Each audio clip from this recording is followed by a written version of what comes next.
llegó el estreno de Jonathan Milan en el Tour de Francia con una victoria que a priori parecía no tener rival. Mucha superioridad en el sprint para el italiano, que vuelve a otorgar una victoria a su país. De eso vamos a hablar en este vídeo y además un poquito ponernos en contexto cómo va la carrera de cara al macizo central y sobre todo lo que viene después del día de descanso. Así que poneos cómodos que vamos a ello.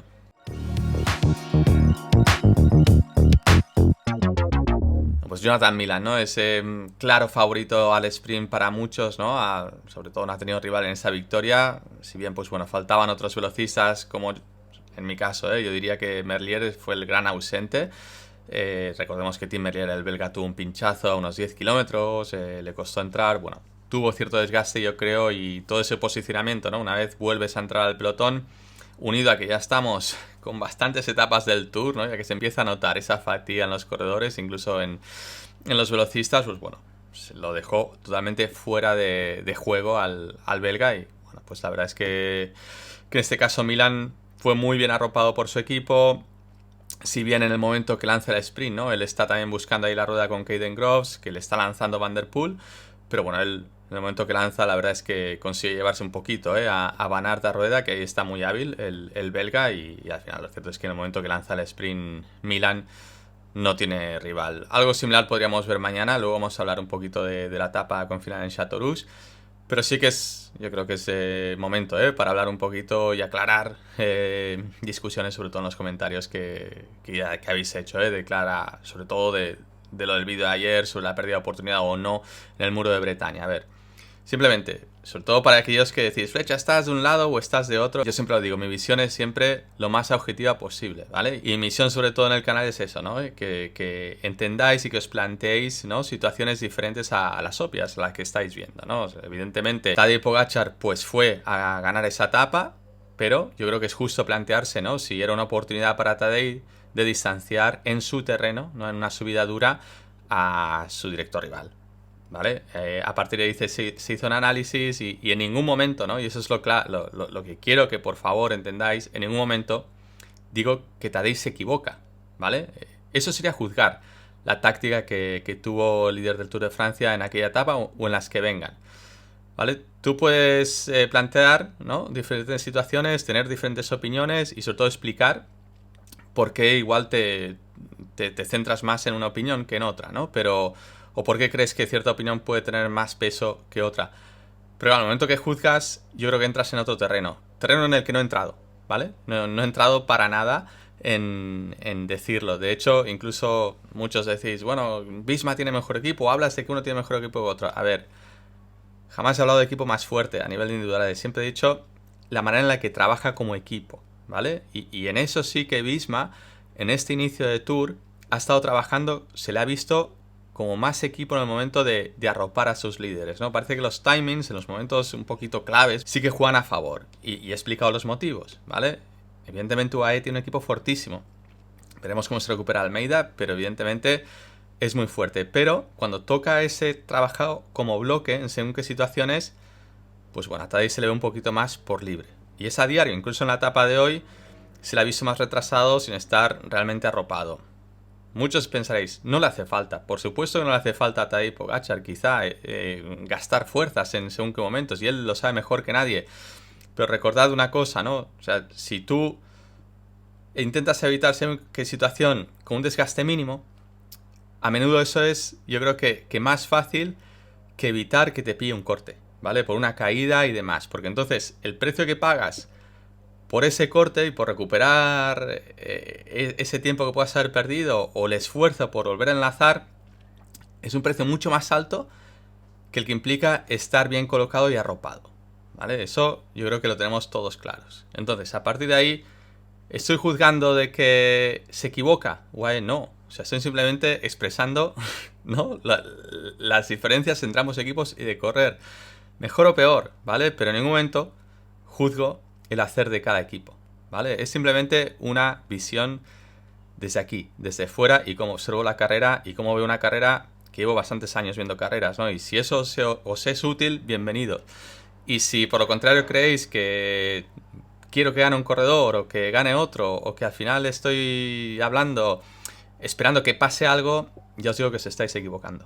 Bueno, pues dicho eso, por favor, o sea, si pensáis que aquí hay un favoritismo, ya, o sea, no os invito a que seáis en el canal porque estáis totalmente equivocados, ¿vale? Está bien, por supuesto, que tengáis diferentes opiniones y que las dejéis en los comentarios, y son muy bienvenidas. De hecho, en la opinión de ayer han surgido cosas muy interesantes, y sí que por unanimidad parece lo obvio, ¿no? Que en principio pues no le hace falta a Tadej atacar, o no le ha hecho falta. Pero bueno, a mí me parecía justo plantear otra situación, ¿no? Y según como yo lo veo. Porque tened en cuenta eso, ¿no? También que al final la diferencia que lleva Tadej es que la ha conseguido sin atacar, ¿vale? Entonces dices, bueno, ¿podría acabar el Tour de Francia sin atacar Tadej Pogačar? Y eso es una pregunta que os lanzo a vosotros también. ¿Creéis que sería lícito o no, ganar el Tour sin atacar? ¿Le haría falta atacar a Tadej Pogačar en algún momento? ¿En qué momento lo atacará, no? ¿O se limitará simplemente a abrir hueco en las cronos y que luego le ataque y defenderse de los ataques? Así se han ganado un montón de carreras, y así de hecho es como ganan la mayoría de carreras muchísimos corredores, ¿vale? Tú coges el liderato, coges la diferencia en las cronos y demás, y luego, bueno, pues que te quiten de ahí, que te quiten de rueda. Que a rueda va Jonas Vingegaard, ¿no? Muchos decís, bueno, pero es que Jonas no para de ir a rueda. ¿Cuándo va a atacar Jonas? A ver, no lo sé, pero según sus declaraciones sí que le apunta a la tercera semana como favorable para ellos, para su equipo y para él. Veremos si es tan acierto, ¿eh? Veremos si como todos estáis observando, Tadej va a ganar sin problemas este Tour de Francia y sin apenas atacar, ¿vale? Simplemente os puse una situación, os planteé, tener un final como el Burgo de Bretaña, si podía, ¿no? Haber aprovechado la oportunidad de sacar tiempo. Vale que al final son tiempos mínimos, ¿no? Porque sobre todo es probable que no le hubiese sacado mucho, pero eso es algo también que tenemos que leer, ¿no? Si algo como Pogačar en un final así, con una subida de 2 kilómetros, no quiere realmente forzar a abrir el hueco, es porque sí que entiende que su rival también está en una buena condición física, ¿no?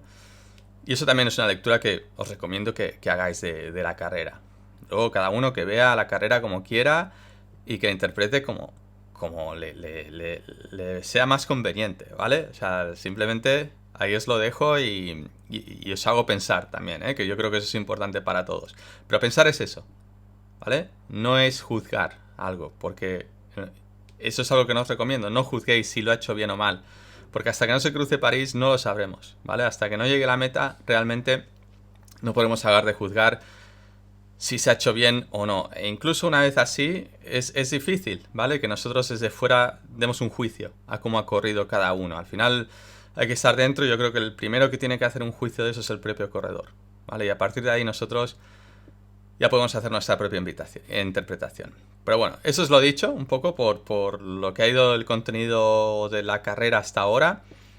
Sí que os digo que voy a seguir haciendo contenido en todo lo que pueda, ¿vale? Porque la verdad es que me lo estoy pasando bien y yo creo que a muchos de vosotros os está siendo útil.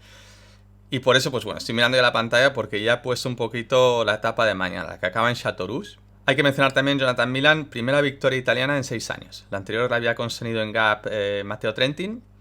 Por tanto, fijaos, después de tanta sequía, cómo viene de la mano un velocista. Y la verdad es que muchos apuntabais, cuando hice aquella comparativa entre Merlier y Philipsen, que veíais a Milan. Pues es probable que Milan al final acabe siendo el gran dominador de los sprints.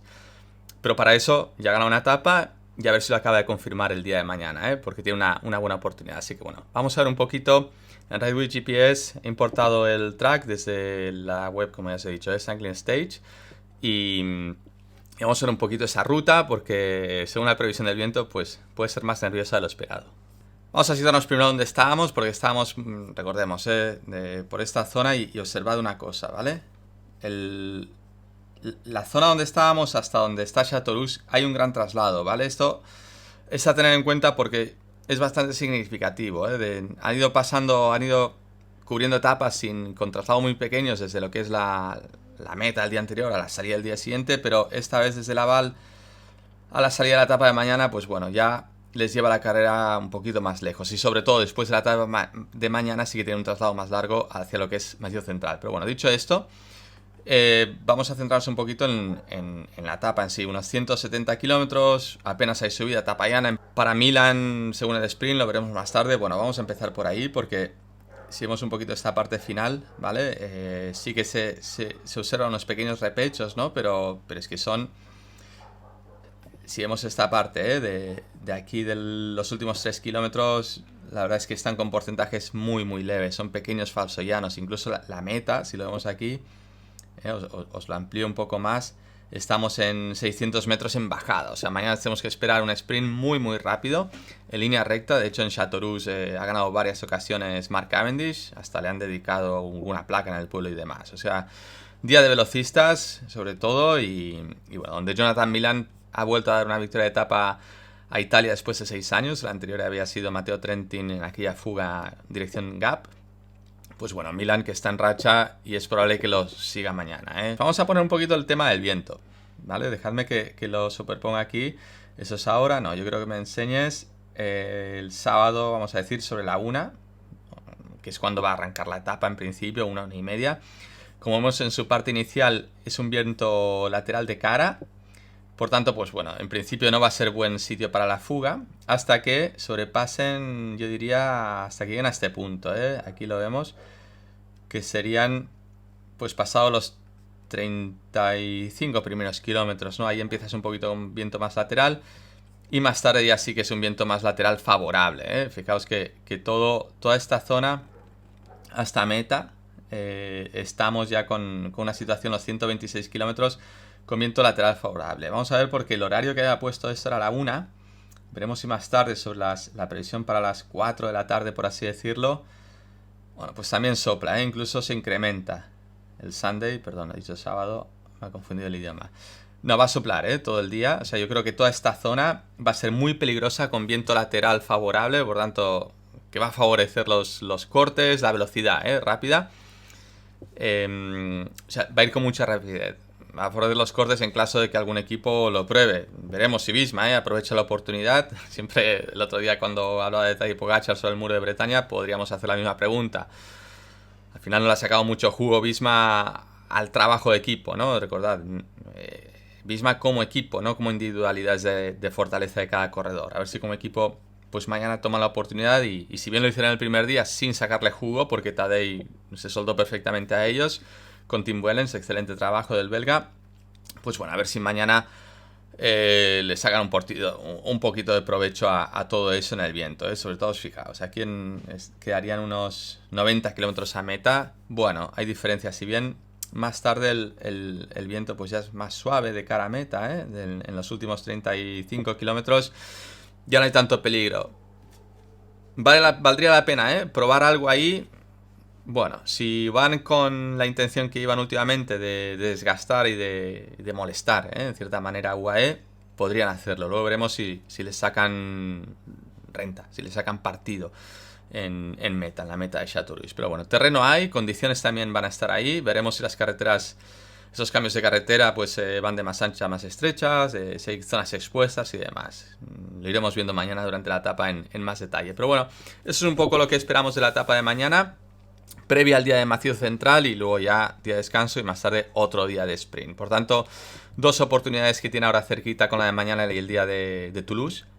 Jonathan Milan para estar ahí ganando más etapas, ¿eh? Muchos decíais que era iba a ser el dominador del Tour. Bueno, pues está en camino de ellos. Veremos si sigue la racha. Eso es todo por el vídeo de hoy. Espero que os haya sido útil. Así que nada, eso es todo. Gracias por ver este vídeo. Nos vemos en el siguiente.